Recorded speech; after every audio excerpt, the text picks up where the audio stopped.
Welcome, everybody. You know, there's 2.5 weeks left to Rosh Hashanah. I need to give you a take-home test this week. I'm giving you 7 days to come back with something that you are going to take upon yourself this year. But you have to guarantee it for me. Yaakov, it has to be a guarantee.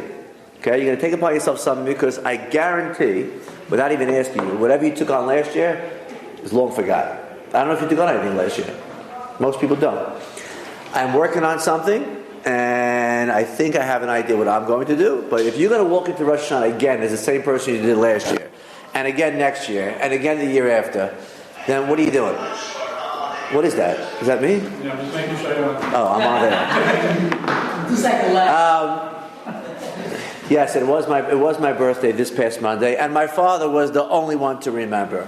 Baruch Hashem, we have fathers. So I'd like to thank the backers for tonight. First of all, this goes out for a big refuah shalema for David Yitzchak Ben Miriam. From here on in, only health, only gezund. We should never have any more pain forever. And also, late, right before, we have... Okay, we got to turn off these phones. This is for a shidduch. Rachel Bat Ludmila, right? Thank you very much for joining us tonight, Rachel. You should buy a dress for your engagement because we have a money-back guarantee in this class as we started. In fact, 4 weeks ago, there was a girl, her name was Shira, that sponsored the class, and she texted me last night that she got engaged. Mazel tov. 4 weeks. So mazel tov to Shira Katz on an engagement to a boy in Lakewood, and you texted to me, but my phone is not on me now. Well, mazel tov to you, and we appreciate all the tefillas in this class. There's such holy tzaddikim over here. They daven for you. Rabbi David. Right. So therefore, keep them coming. Thank you very much. We appreciate it. Okay. Are you ready to go? I want you to look inside a little bit this week because I want to bring out something that might be a little difficult to understand. Unless you're looking inside, you're not going to get it. So at 1047, it's my bar mitzvah Parsha. And my bar mitzvah seemed just like yesterday. Ki Teitzei la milchama alevecha unisanai. What was your bar mitzvah Parsha, Shlomo? Same as yours. Do you know the first pasuk by heart? You only gave me another. Ellie, what's your bar mitzvah Parsha? Shimon. Okay. Can you do the first pasuk for us online? Nah. Mike, what's your bar mitzvah Parsha? Noah. Can you do the first pasuk? Let's hear it. I'm not going to sing, but I'll tell it to you if you want. Right. Excellent. Okay. So we got some Noachs here. We got some Shmot. We got Ki Tetzei. My boy was last week was Parsha Shoftim. Here we go. When you go out to war against your enemies, first pasuk, and Hashem your God will deliver him into your hand, and you will capture his captivity. Now we learned that the Torah is learned on different levels. So when a first grader is reading this, we said many times, Pardes, Pshat is a simple level. A guy is reading this and he's saying when a guy goes out to war against his enemies, he takes a captive, etc. We're going to take it a few levels deeper today because the point I want to bring out requires a few levels deeper based on the Slonim Rebbe's teaching. Number one, it says here, when you will go out to war. Is there any message in that verse? I will for sure go out to war. It should just say, when you're at war, you will say, well, what's the big deal? Go out. Okay, so it says go out. When you're at war against your enemy, is there anything to learn? What does this mean, go out? To fight you, it's a hard. No, well, you're jumping ahead. I'm just learning simple pshat. You're learning a very deep pshat. And it says against your enemies. David, who's your enemies? Do you have any enemies? He doesn't have any enemies. So who is this referring to? Liberals. The liberals. The liberals are his enemy. Ben Shapiro, he takes it on for us. Artem, you have any enemies? So what is the Torah talking about? When you go out to war against enemies, I got no enemies. So what am I worried about over here? Of course, Shlomo's jumping the gun already because he's such a tzaddik and he already learned this with the deep shot. But the Chovos HaLevavos would always say the famous parable: a bunch of soldiers went out to war, and they're walking back victorious with all the loot, all the money, And they're carrying it back into the city. And an old sage is sitting there at the gates. And he says to them, get ready for the real war. And they say, what, old man? We just went to war. We just went to war. What are you saying? Get ready for the real war. And they said, real war? What real? Against who? And he says, against yourself. That is the real battle in life. Now you're coming back victorious with all this money. Get ready for the real battle in life. The real battle in life is the number one enemy, which could be sometimes, unfortunately, yourself.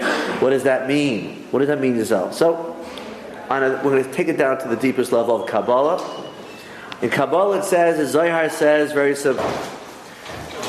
We know that you guys are signing up. David has been sending around on Facebook. There's a special get-together in a restaurant in, what's the date? September 16th. September 16th, where we don't know who the rabbi is, but he's going to be answering all the questions in life. What are you doing here? Is there a heaven? Do you have a soul? If you sign up, it's a free meal in a beautiful restaurant in Queens. Check my Facebook page. If you're not observant, if you don't keep Shabbos, it's free. If you do keep Shabbos, it's true. If you do keep Shabbos, you have to pay $100. See the irony in that? Yes, there is an irony. There is a benefit for going against God. It's a liberal thought. So Shlomo, who keeps Shabbos, wants to get in, and he doesn't want to pay because he's a Jew, like everybody else. So he's going to be taking off his kippah as he walks into the door, and he's going to say, yo, yo, yo. You know, I'm with David, I don't want to keep Shabbat. And then they say, come in for free. And then he's going to put on his yarmulke and eat a free meal. But seriously, guys, anybody wants to go, you check my Facebook page. You got to sign up. If you don't keep Shabbat, it is free. If you do, it's $100. But even for people that keep Shabbat, you should learn what you're doing here. So I'm just going to tell you something very deep. I don't want to be too long tonight because my son Morty just came home from camp. And he just came home an hour ago. I want to see him. He's waiting for me in the house. He's starting yeshiva tomorrow. Can you imagine? Yeshiva starts tomorrow. Sinai doesn't. Public school September 5th. Public school September 5th. Sinai doesn't start till September 5th. We have the same Doesn't he schedule. get like 2 weeks off in September? It's a big problem because it's a few days before Rosh Hashanah. I'm not going to be able to get the guys ready for Rosh Hashanah this year. They start school way too late. They start after Labor Day.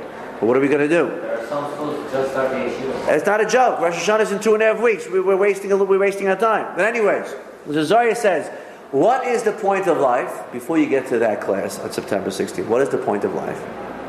What's the point? Someone asks you, what's the point of life? You'll hear many different answers. The deep Kabbalistic sources say, it says, the deep Kabbalah says, Ki Teitzei, when you go out. We just said, when you go out. When who goes out? Me? I'm my soul. When did my soul go out? When was the first time my soul went out? My soul went out? Remember, we discussed many times, we're not your fingers, we're not fingernails, we're not hair, we're not our skeleton.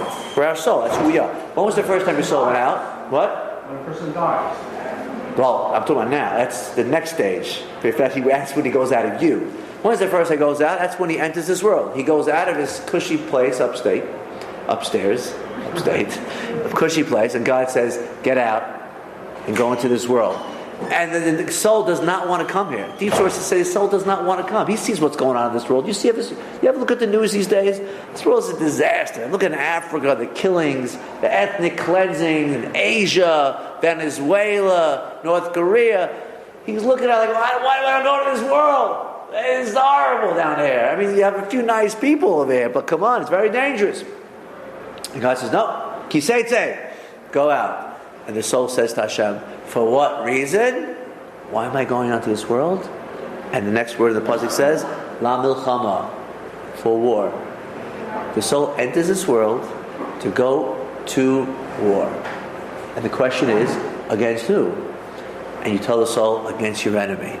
So now the soul goes and says, against my enemy? Who's my enemy over here? He wakes up in the day, and he's walking around, and he knows he has to keep Torah. Okay, so he figures, I got to keep Torah, and I got to keep the mitzvahs. No problem.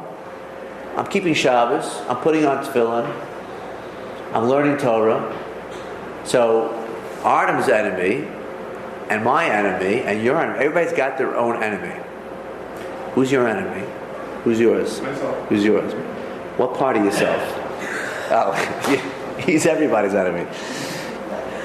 The Zohar says the way to know what you're really supposed to be working on in your life, besides obviously keeping the basic Torah mitzvahs, honoring your parents, is figure out what is the most difficult thing that you have a problem accomplishing or doing in your life. In other words, a lot of people have a very easy time waking up in the morning.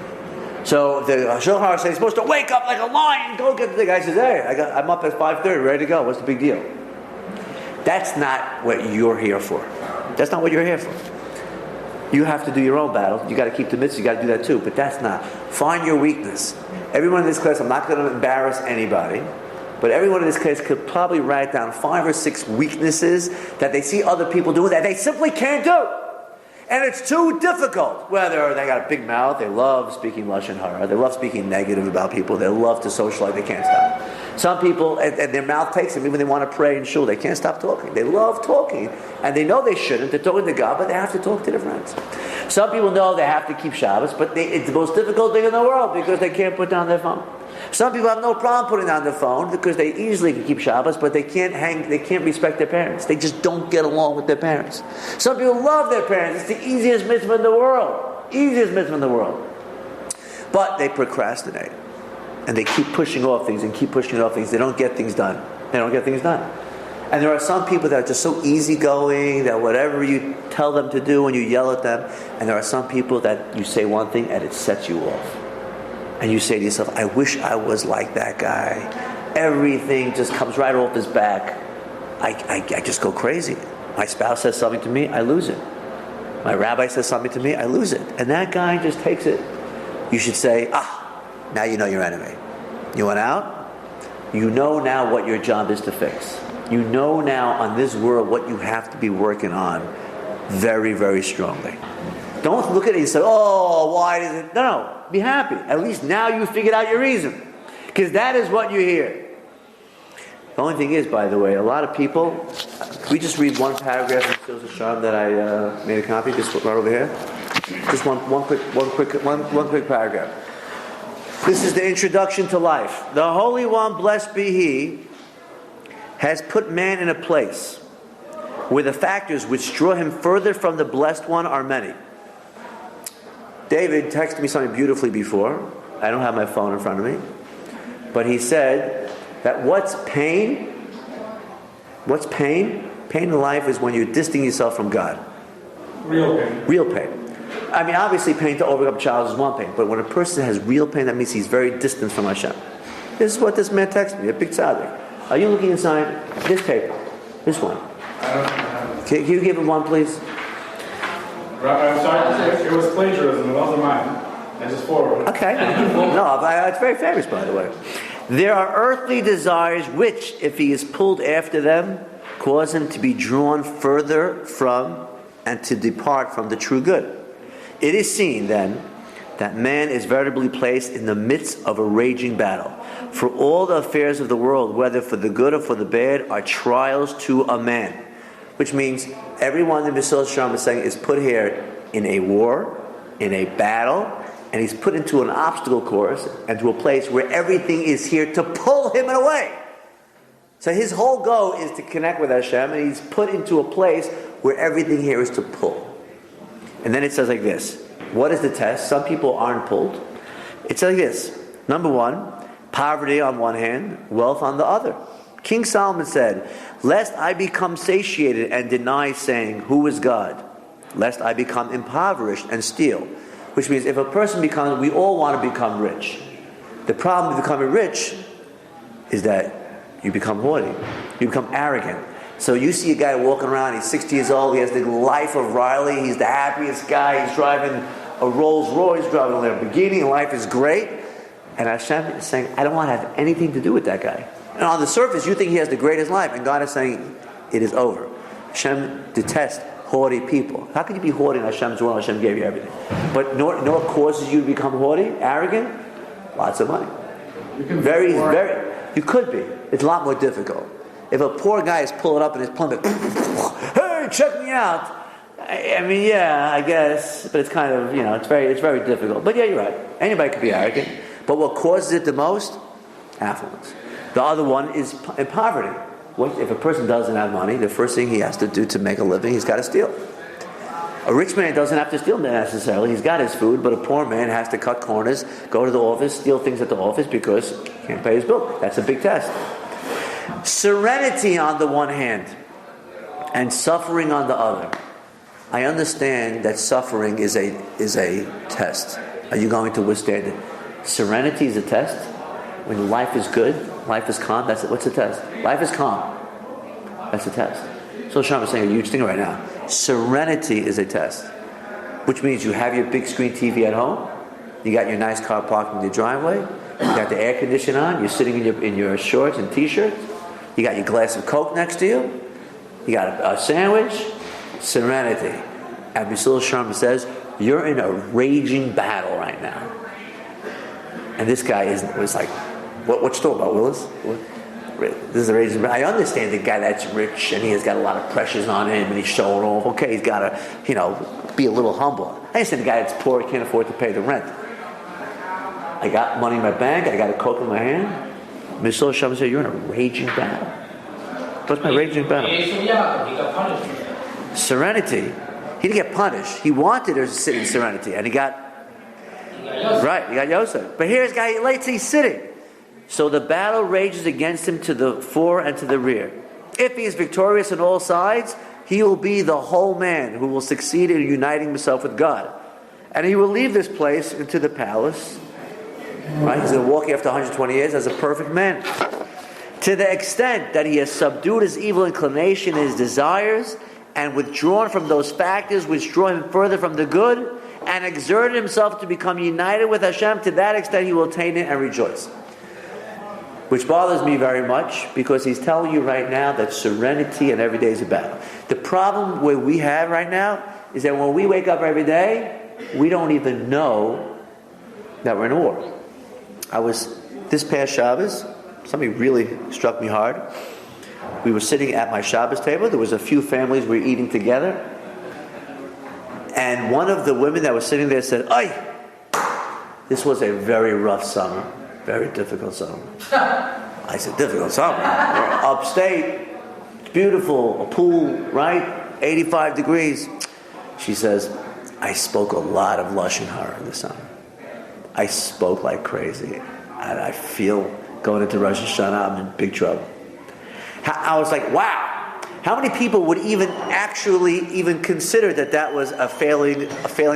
Like, she actually realized, here she was the whole summer, and she says this was a rough summer. Why? Because I failed. What failed? I failed in the battle of keeping my mouth closed. Most people, if you ask them, are you in a battle? They don't even know they're in a battle. I have to have a battle not to say anything negative about my friend. And here is a person saying that this was a rough summer, a difficult summer, because I spoke Lashon Hara. And that's what you do. One of the big tests of being upstate, you don't have to go to work every day, you sit around, a lot of people, is you could schmooze. And we learned many times the biggest trap you have, they say, shut your trap, right? We discussed, you have your lips and your teeth to shut it, double whammy, because the tongue can kill. And there are many people that don't even realize every day when they're speaking and they're opening their mouth that they're ruining their soul. And here's a person that realized they were in a battle. So, here we go. You ready? So the Hasidic people say, Adam lo nivra el l'shaver es hateva. You're only created for one reason, to break your bad nature. That's why you're here. Somebody asks you, what are you doing here?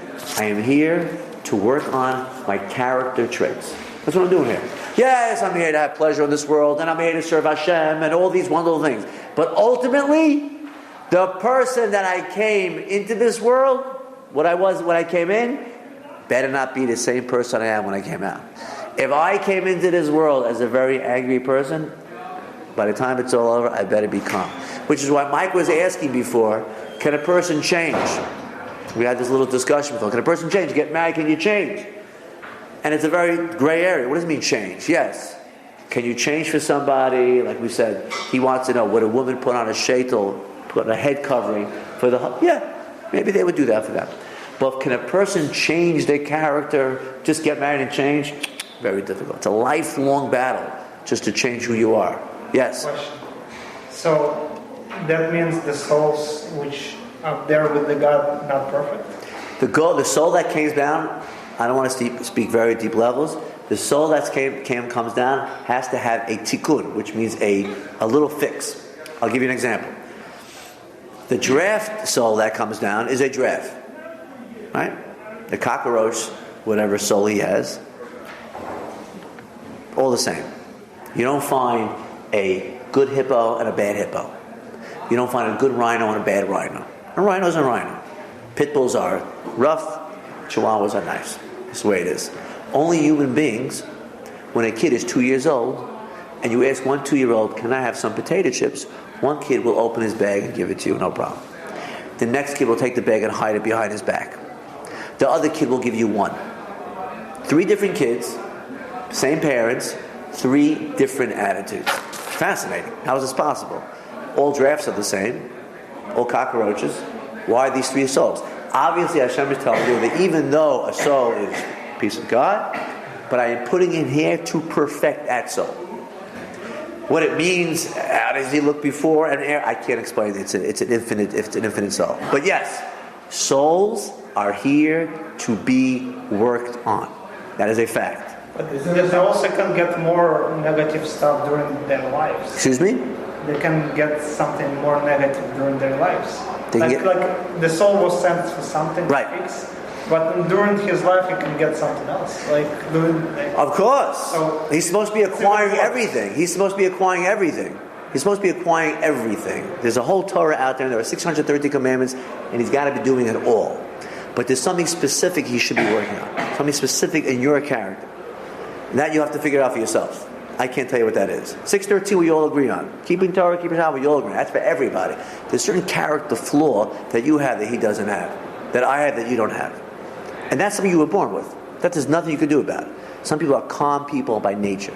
Some people are very angry by nature. Some people are very fierce by nature. I have 6 kids, I can tell you, they're all different. Some of them are very aggressive, some are very passive. Some are very motivated, some are not. Some are very loud. It's all the same mother, right? But yeah, and that's what King Solomon always says, you have to train your kid according to their way. Because you have to train each kid differently. You can't train it what you want. Each kid you have to realize his pros and his cons, and you can't push something that is ridiculous. Yeah, what were you saying? There's something in Kabbalah that a person who doesn't go to the road comes back as an animal. And I can say with my dog Bella. Okay. Listen. She definitely, she comes from candlelight. I don't know if anybody can hear what Yaakov's saying, but again, I don't want to. I don't make her wash her clothes. I will repeat what he's saying in case people don't hear. First of all, I don't want to speak Kabbalah. I'd like to speak more down to earth, what we can relate to. I'm just bringing this for a reason. But Yaakov does say that he believes that his dog is a Gilgal, is reincarnated, used to be a person here. And the reason why he thinks his dog was a man or a woman at one time in life is because when he lights candles, dog comes running. When he makes challah, dog comes running. For all the mitzvahs that come running.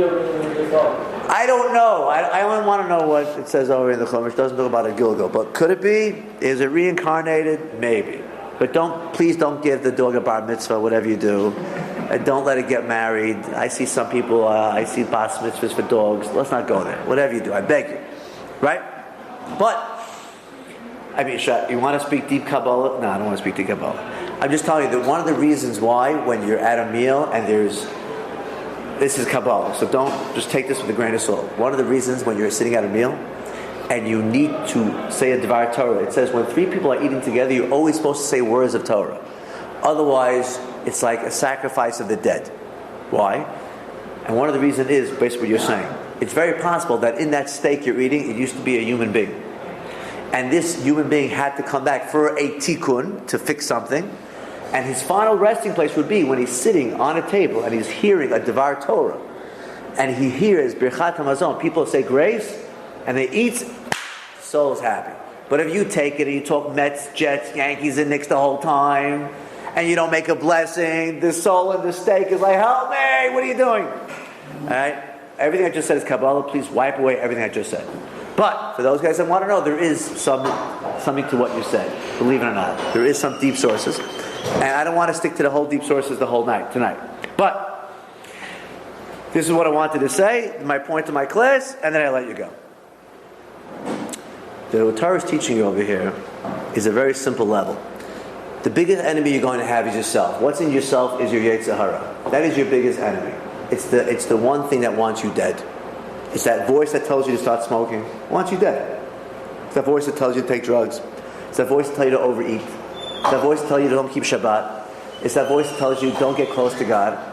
That is your biggest enemy.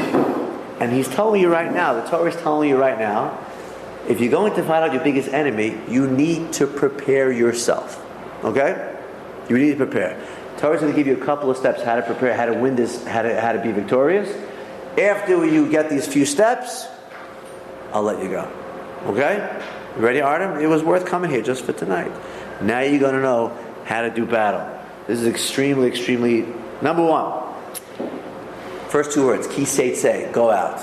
What does that mean, go out? Psychology will tell you, get out of your comfort zone. Most people, the reason why they don't succeed in life is because they are comfortable where they are. So they stay where they are because anything they want to do after that is too difficult, which would be, I gotta get married, I gotta have kids. It would be so much easier if I just stay single, I don't have kids, and life would be great. Who's telling you not to produce in life?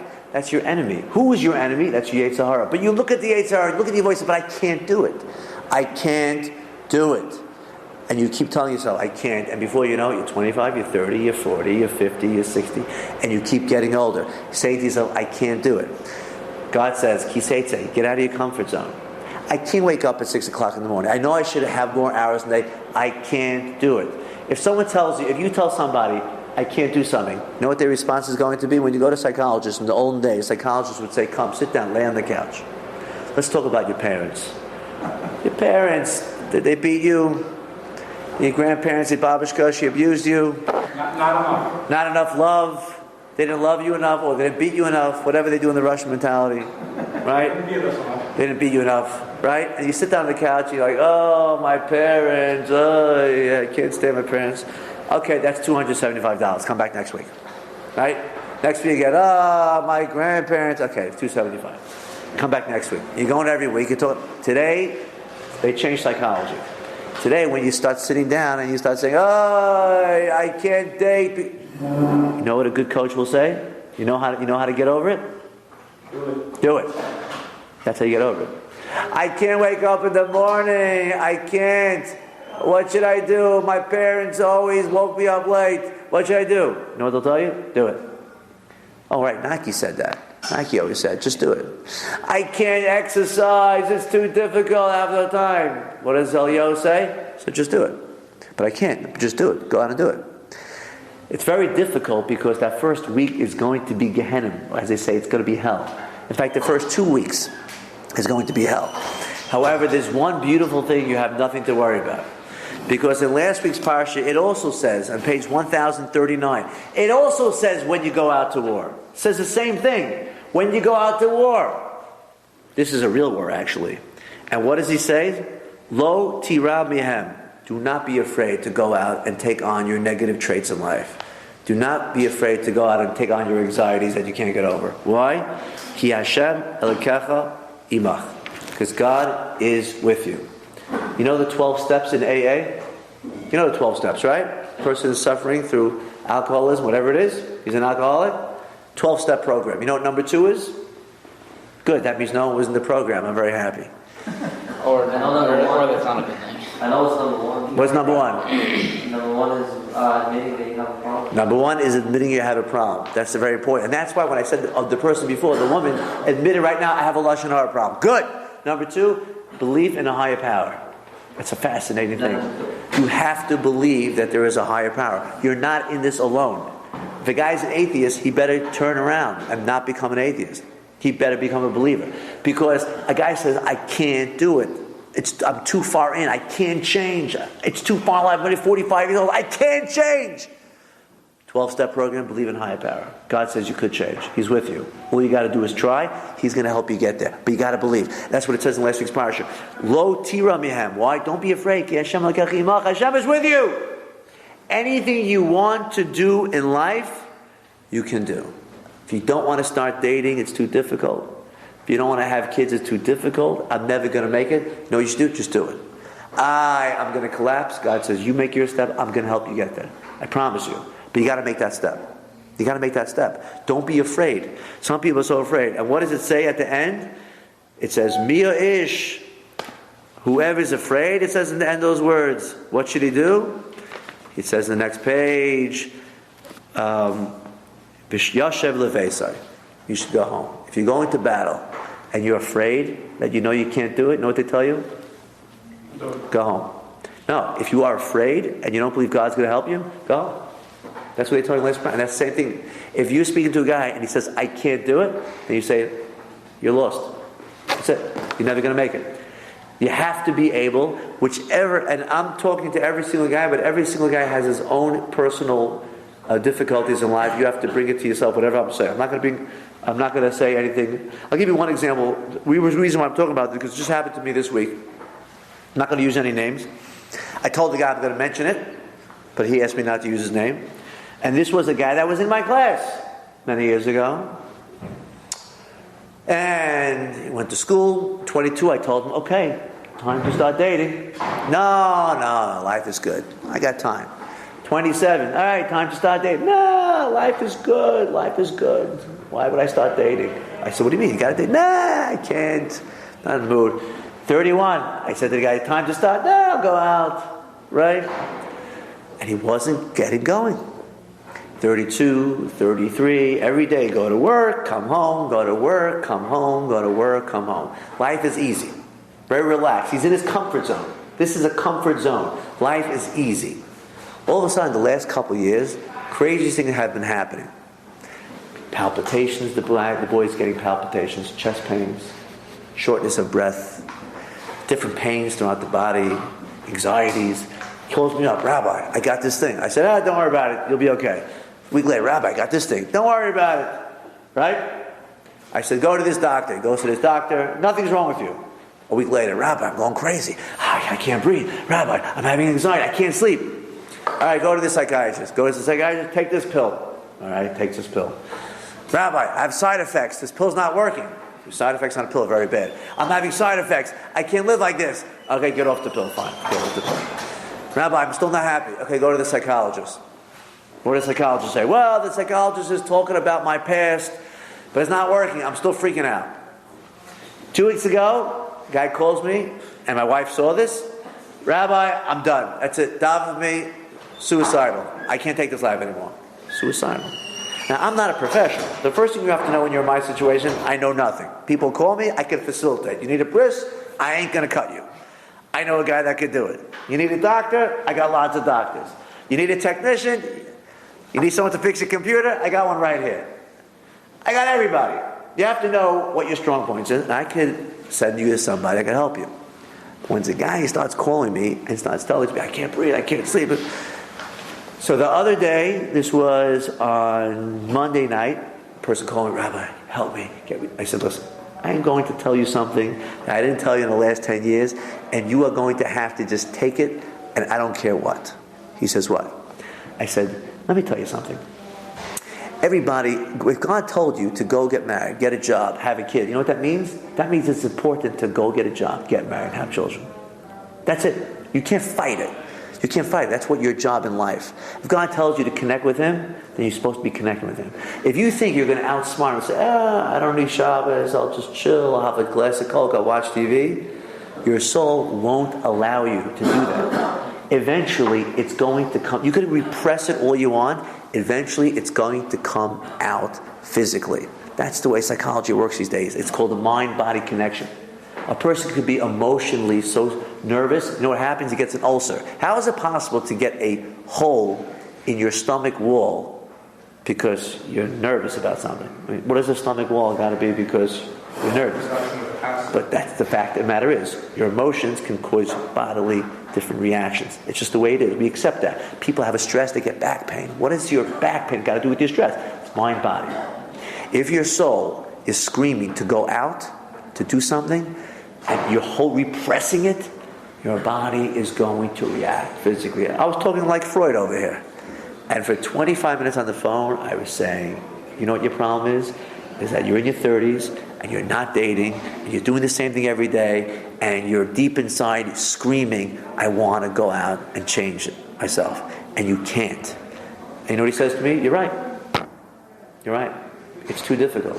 I'm in my comfort zone. I don't want to change. And I know I should. And I see my friends married with kids and it kills me. And he starts getting angry. It kills me! Everybody, and I'm stuck here!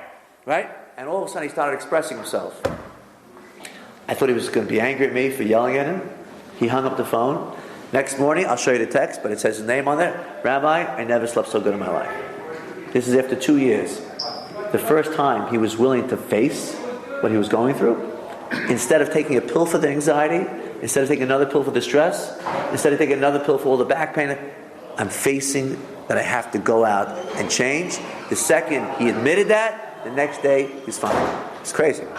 I should start charging $275 an hour. I'm so proud. But that's just the way it is. They'll tell you have to face your battles in life and go out and do it.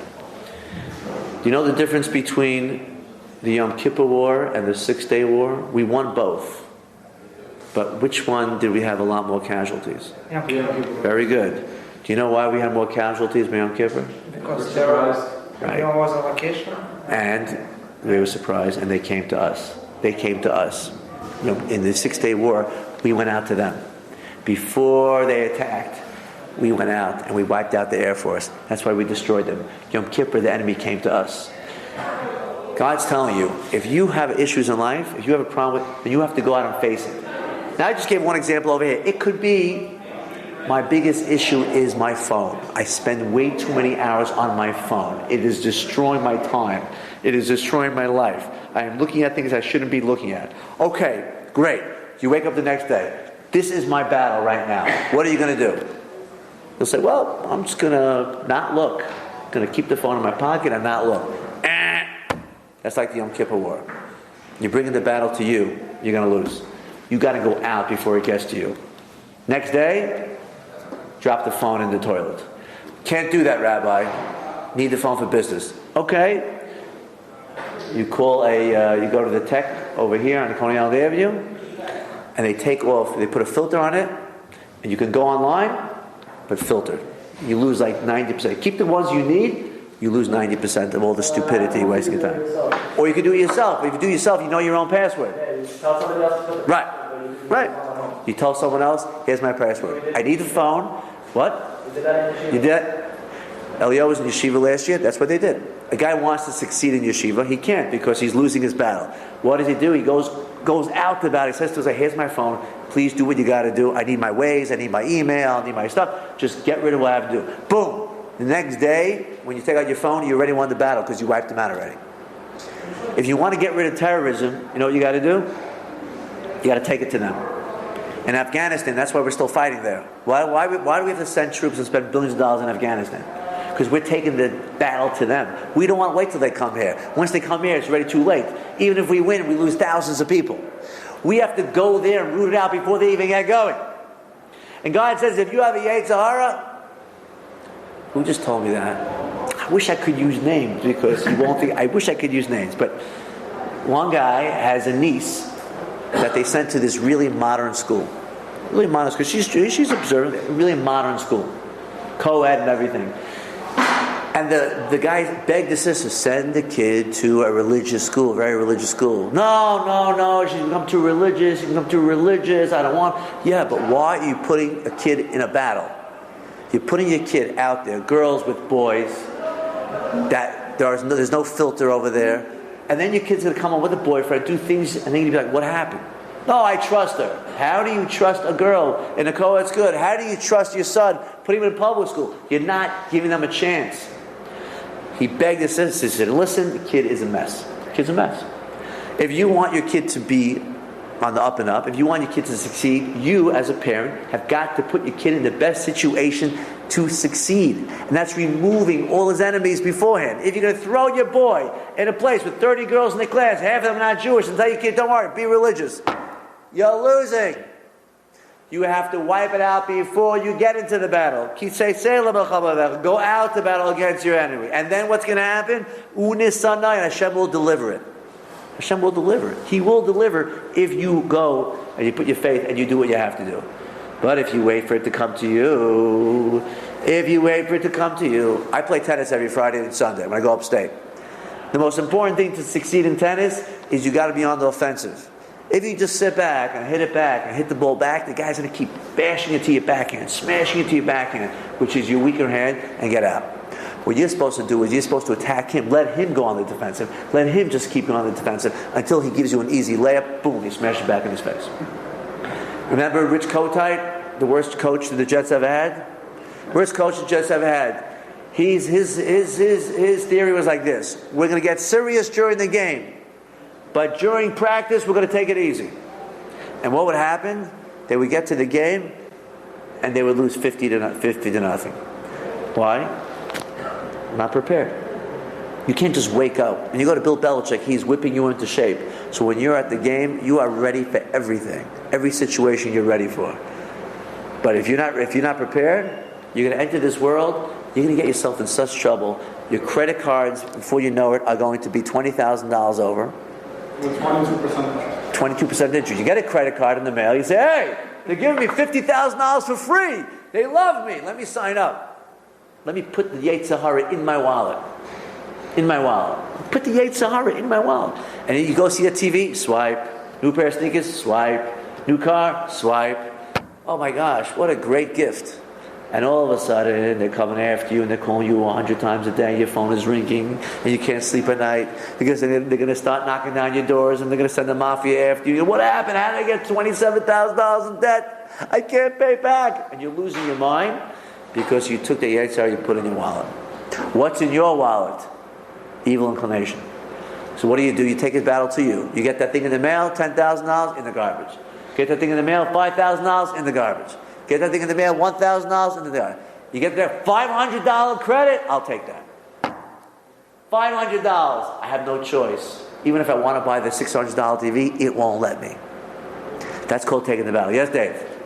I agree with you 100% if you're a parent. David agrees with me. This is a new one. Can I say what else David agrees with me? Remind me what else you agree with me. I have to finish the close. A parent wants their kid to succeed, they're not going to put the pork in the refrigerator, right? Right. So if that's the case, why did God put so many challenges in front of us if He wants us to? We just said. Why? No, we just said. That is life.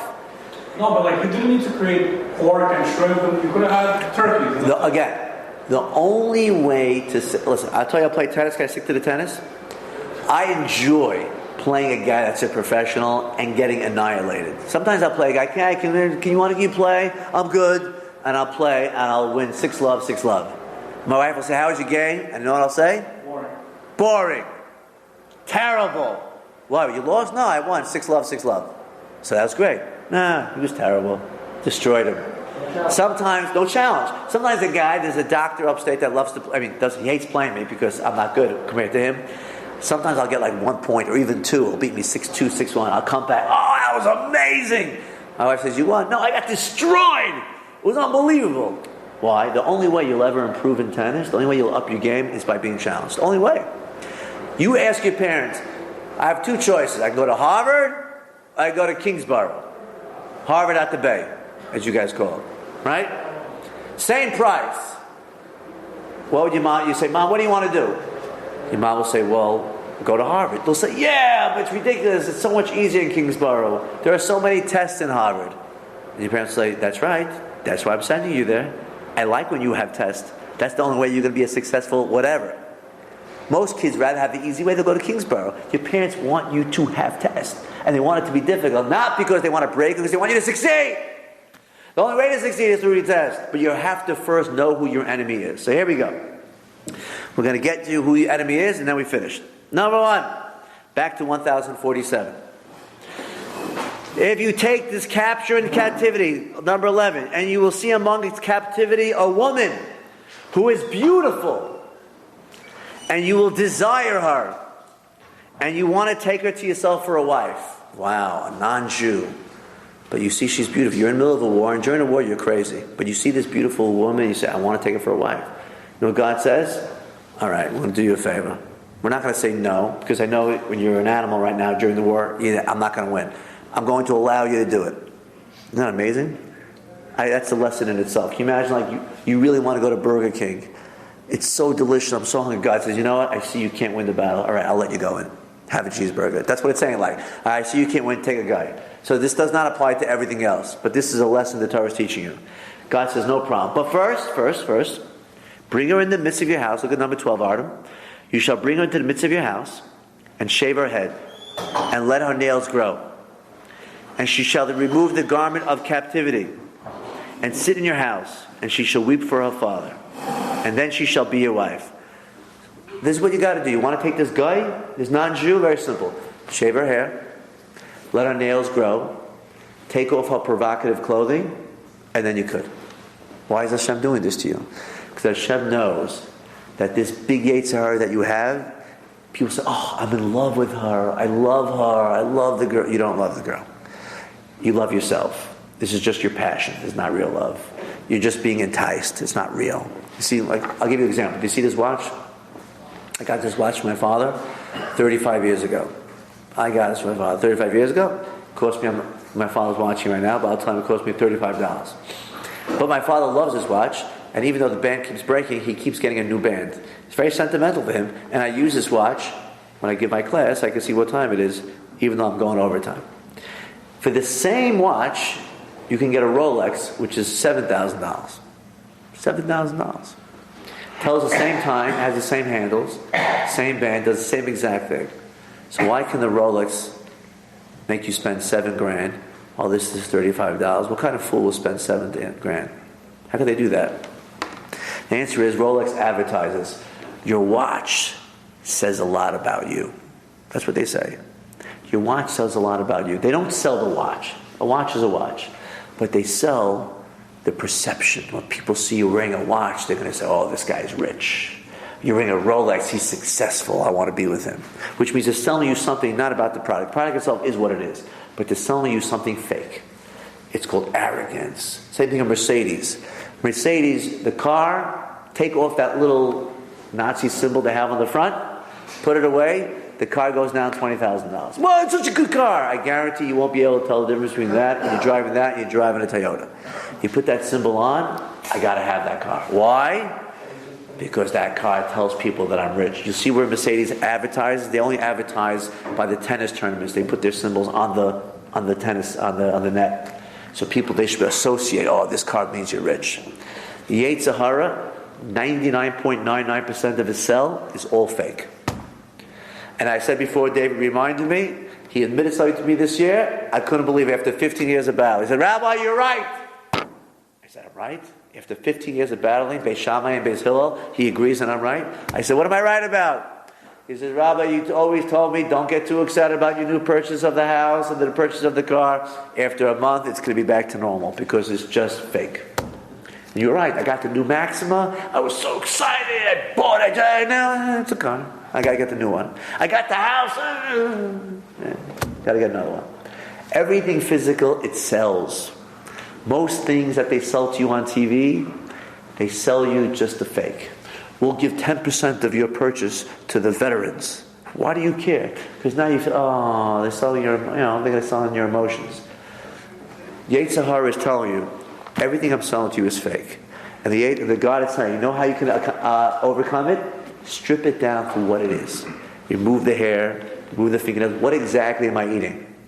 I'm not keeping Shabbos. For what? To go to the beach? Really? Is that what it's selling? That you're willing to give up eternity to go to the beach? You ever see these people with these headphones?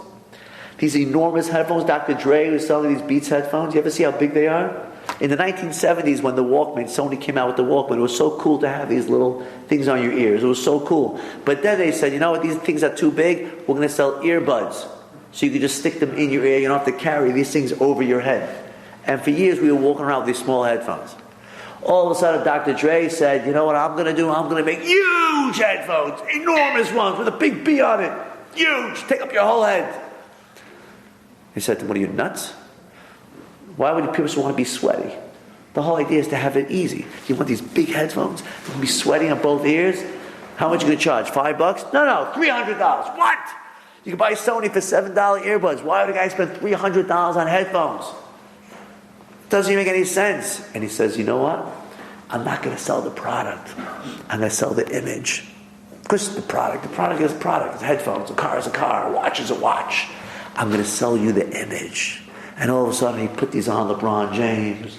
And he put his on, and people walking around, look, if you wear this, you're cool. If you wear this, you're hip. And all of a sudden I see guys walking to my class with these huge, enormous outfits. I'm like, oh man, I said, you're a loser. They got rid of these in 1970. They said, no, Rabbi, we're paying $250 for these. I thought, are you nuts? $250 for these? I didn't even know because I wasn't watching the commercial, so they couldn't sell me the image. I could see all the reality. I looked at what it is. It's worth $1. But if they sell you the image, all of a sudden you're wearing it so proud, you're walking down the street. And now he sold his company to Apple for $2 billion. $2 billion. For what? For a headphone? He sold you the image. That's the Yetzer Hara. Therefore, when you date a girl, it's very important to date a religious girl. Very important. Why? Because if you date a secular girls do not dress properly on dates. You'll say, so what? I like your girls that don't dress properly. Yes, the problem is that what she is selling you is just the Yetzer Hara, which is fluff. Remember, what reality sells you is real. Love is real. Music is real. That can't be fake. When you're hungry, you eat, that's real. That's not fake, that's real. I'm hungry, I eat, that's real. Right? I want to get married, I want to have children, that's real. But when your girl comes on a date, and she's dressed in a miniskirt, and she's dressed with not wearing any clothing, and then all of a sudden you come home after 3 dates, you're like, whoa, I'm in love. You're in love with what? You're in love with her ankle. That's what you're in love with, her ankle. Her, but you can't decipher it because she's dressed like that, and you think you're buying love when you're buying just the image, just the fake. And then you get married, and 6 months later, after you're bored of, like you said, the max, you're like, what did I do? You're stuck. When you date a regular religious girl, they dress very tzniut, very modest. Why are they doing that? Because even though a girl should be beautiful, and when she's yours, obviously it's your wife, but she wants you to focus on who she really is. That's by talking to her. Get to know her soul. That's real. And that is what you're going to be married to. That's the real person you're going to be married to. That is what you're dating for. Why should you be distracted? We don't let a guy touch a girl on dates. We don't let them hold hands. What's the big deal? Because then the Yetzer Hara is going to be selling you, and you don't want to marry the Yetzer Hara. You want to marry the real person and they get the Yetzer Hara afterwards, but you do not want. So, did I cover all the bases? Yeah, one thing, but you can't fight society. I mean, you told me a year ago, you said Lacoste went out of style, right? 20 years ago, right? Right. And you're like, right now it's back in style. Right? So society dictated that you should wear. Listen. Or like a Basilino hat, right? I agree with you. If you're wearing that hat, you're a symbol, right? It is very difficult in our society. So when you have kids, what you're going to have to try to do, Rabbi Vigdamil says, don't have a TV in your house. Don't have a radio. You're right. Try not to bring in the outside influences in your house. But I agree with you. Today, they come in regardless on your phone. Today is very difficult. To really protect your kids from the images of society, they actually believe what's out there is fun. And they once asked the great rabbi, I'll end with this, one more minute. They once asked the great rabbi, Rabbi Galinsky, they said to him, who is a bigger tzaddik? The Baal Tshuva, the guy that turns his life around and becomes religious? Or the religious guy that was learning all day his whole life? That's what they asked him. And he says, I asked this to a secular person. And I said to him, who's greater? And you know what the secular person said? The secular person said, the guy sitting and learning was greater than me. He says, but why? The Torah says the place where the Bali Tshuva, the place where the people that return stand, even the greatest tzaddikim can't stand. If a person decides to keep Shabbat in life, if a person decides to put on tefillin and change his life, even the greatest tzaddikim can't stand next to him because they didn't have his challenges. How could you say that the guy learning all day is a bigger tzaddik? And the secular guy said, you know why? Because I've been there, I've done that. I went to every club, I went to every casino, I had every girlfriend. I've seen it all. Let me tell you something. Empty. It looks great on the outside. The package is great. I've experienced it all. Empty. Brings you no happiness. It sucks you in. It's enjoyable for a few minutes, and then you're empty the next day. To me, to go and become observant, connect with God, it was easy. Because I saw reality after I was in the dumps. That guy sitting and learning, he sees what's going on in the clubs. He sees what's going on in the movies. And he's looking out the window and he says, that looks amazing. That must be incredible. And he still stays. To him, to me, that's a bigger guy. to let the Yetzer Hara fool you, and you still are able to stick your head in the books, that's bigger. I've experienced it already. Okay, I changed, but I know what it's about. Neighbor guys, take the battle out there.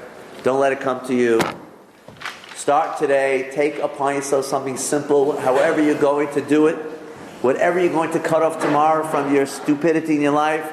We'd like to thank again the sponsor again for Davi Yitzhak Ben Miriam, Sharafu Shalema. We'd like to give also Rachel Bat with Mila. She got married this year. And also to someone that just said he wants to sponsor, so I should give better and continue giving good shiurim. Thank you very much. Have a great day.